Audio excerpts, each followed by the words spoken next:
Со 95 гласа за, без против и 1 воздржан, Собранието ја усвои резолуцијата предложена од ВМРО ДПМН, а изработена од највисоките научни институции во Македонија. Пратениците речиси едногласно донесоа одлука за утврдување на црвените линии со Бугарија и формално бетонирање на македонските национални интереси.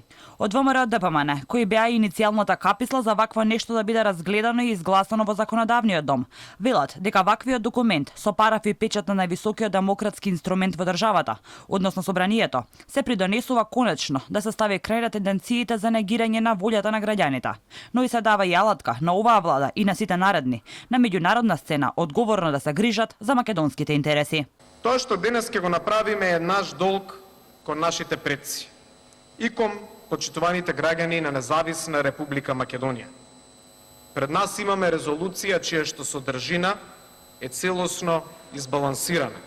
Поддршка за резолуцијата имаше и од СРСМ. Пратеникот Митревски рече дека за македонскиот јазик и идентитет никогаш не се преговарало, но ја поддржуваат резолуцијата за конечно се стави крај на лажните вести дека тие како влада тоа го правеле, но и да се даде до знаење дека Македонија нема друга алтернатива освен Европската унија и апелираше што поскоро да ги почнеме преговорите, оти тоа како држава сме го заслужувале. Ние имаме јасна цел.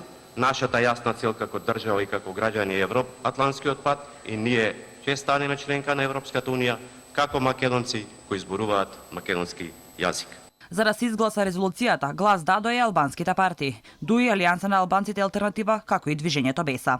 Скендер Реджепи од коалицијата на Села и Гаши вели дека се солидаризирале со македонците кога станува збор за идентитетот, но посочи дека и тие бараат солидаризирање со нив, оти сакаат во уставот да бидат споменети како албанци, а не бројка од 20%. Ние ја разбираме вашите страдања и затоа барам оваа мака да разберете и вие. Јас очекувам од председателот на СДСМ, од председателот на ВМРО, тие да потекнат уставни измени, со што на албанците ќе се одземе, укине оваа неправда со проценти. Со своите пратеници за гласа и од партијата на Ахмети.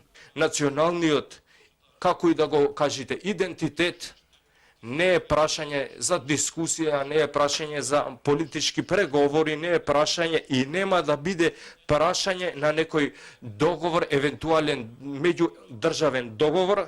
Инаку пред гласањето за резолуцијата, пратениците го изгласаа амандманот поднесен од мнозинството, кој се однесуваше на примената на уставното име во резолуцијата. Против амандманот гласаа пратениците од ВМРО ДПМН. Предлог резолуцијата предвидува преговорите со Европската унија да се водат со должно почитување на меѓународното право и без никакво условување, како и со почитување на достоинството на македонскиот народ.